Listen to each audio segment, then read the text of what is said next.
Hello दोस्तों और छात्रों, आप सभी का स्वागत है एक बार फिर से हमारे YouTube चैनल हिंदी प्रभात में। आज हम लोग पढ़ेंगे क्रिया के कुछ ऐसे प्रकार जो कि पिछली वीडियो में छूट गए हैं और वो बड़े ही महत्वपूर्ण हैं। तो वे प्रकार कौन से हैं और उनको कैसे हम पहचानेंगे, आइए आज इसके बारे में हम चर्चा करें। तो इसमें जो प्रकार है उस प्रकार को यदि हम कहें तो कार्य की प्रवृत्ति के आधार पर, कार्य की प्रवृत्ति के आधार पर, कार्य की प्रवृत्ति के आधार पर जो क्रिया का प्रकार है उसे देखते हैं हम लोग। तो इसमें यदि हम देखें तो इसका पहला प्रकार हो जाएगा मुख्य क्रिया,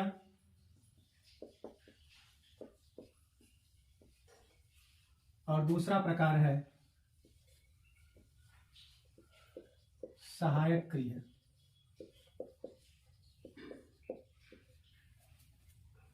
पहला प्रकार इसका मुख्य क्रिया और दूसरा सहायक क्रिया। मुख्य क्रिया को यदि हम परिभाषित करें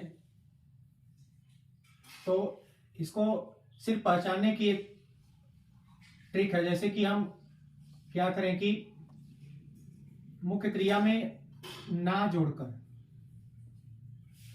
फिर से लिख लेते हैं, मुख्य क्रिया में ना जोड़कर इसका सामान्य रूप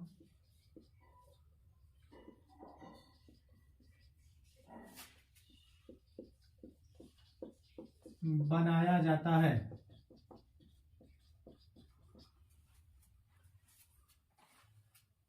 मुख्य क्रिया को पहचानने का यह तरीका है।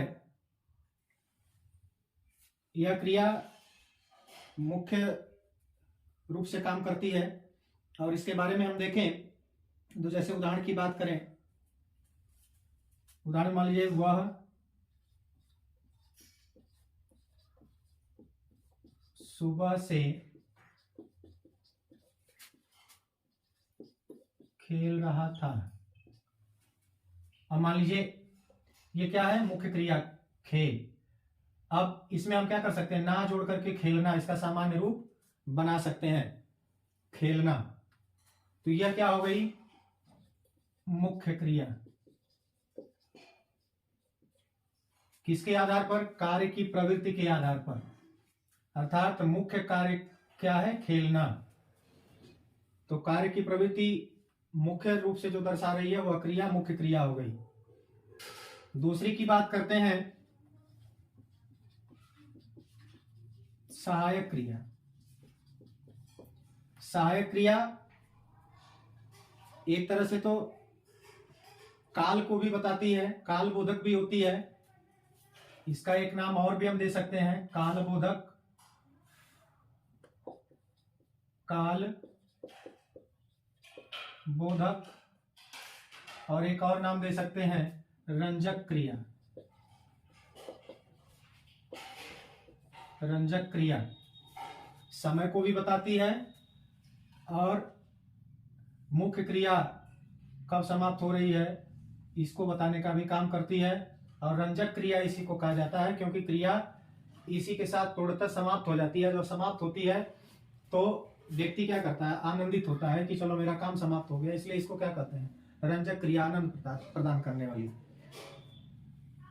इसका उदाहरण यदि इसी में से देखा जाए तो जैसे ही यह है रहा था, यह क्या है, सहायक क्रिया है, समय को दर्शा रही है और कार्य की समाप्ति भी दिखा रही है।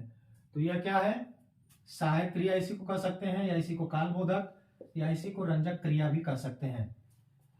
तो ये स्पष्ट हो गया होगा कि मुख्य क्रिया क्या है और सहायक क्रिया क्या है। अब दूसरा एक प्रकार और देखते हैं, उसके आधार पर क्रिया को बांटने पर कितने उसके प्रकार होंगे।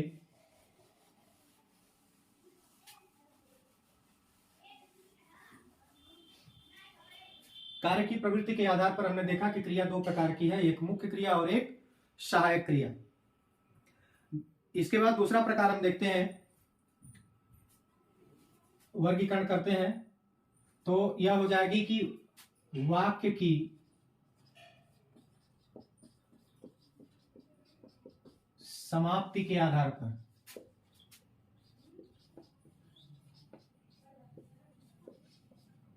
वाक्य की समाप्ति के आधार पर यदि हम क्रिया का वर्गीकरण करें तो पहली हो जाएगी समापिका क्रिया, और दूसरी हो जाती है, दूसरा हो जाएगा अपसमापिका क्रिया।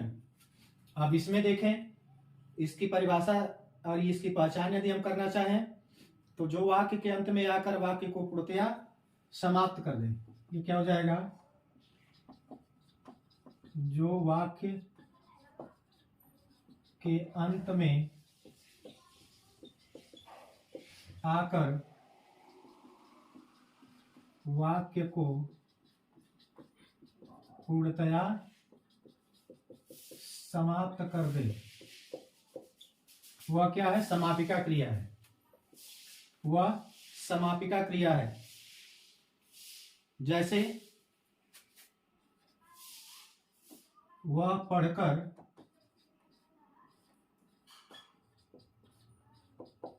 चला गया, तो चला गया यह हो जाएगी आपकी समापिका क्रिया या समापक क्रिया। इससे पूरा वाक्य समाप्त हो जा रहा है, तो यह है समापिका क्रिया। और अपसमापिका क्रिया क्या है, वह क्रिया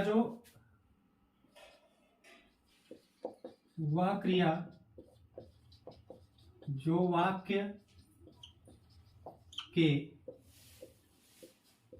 मध्य में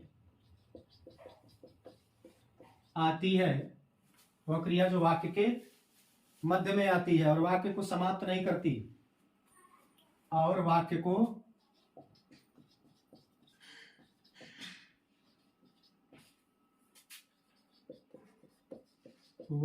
समाप्त नहीं करती, वह क्या है, अपसमापिका क्रिया है। यह वर्गीकरण किस आधार पर है, वाक्य की समाप्ति के आधार पर। जो क्रिया अंत में आकर के वाक्य को पूरा समाप्त कर देती है वो समापिका क्रिया, जो पूरा समाप्त नहीं करती है वो अपसमापिका क्रिया है। तो इस तरह से अब यहां पर ये देखिए, ये मध्य में आई है, यह मध्य में आई है क्रिया, पढ़कर यह वाक्य को समाप्त नहीं कर रही है, इसलिए यह क्या है, अपसमापिका क्रिया है, अपसमापिका क्रिया है। तो ये दो क्रिया का वर्गीकरण हमने देखा, एक तो कार्य की प्रवृत्ति के आधार पर और एक जो है वाक्य की समाप्ति के आधार पर। हमें उम्मीद है कि आपको जरूर समझ में आया होगा और यह आपके लिए बहुत ही उपयोगी होगा। बहुत बहुत धन्यवाद।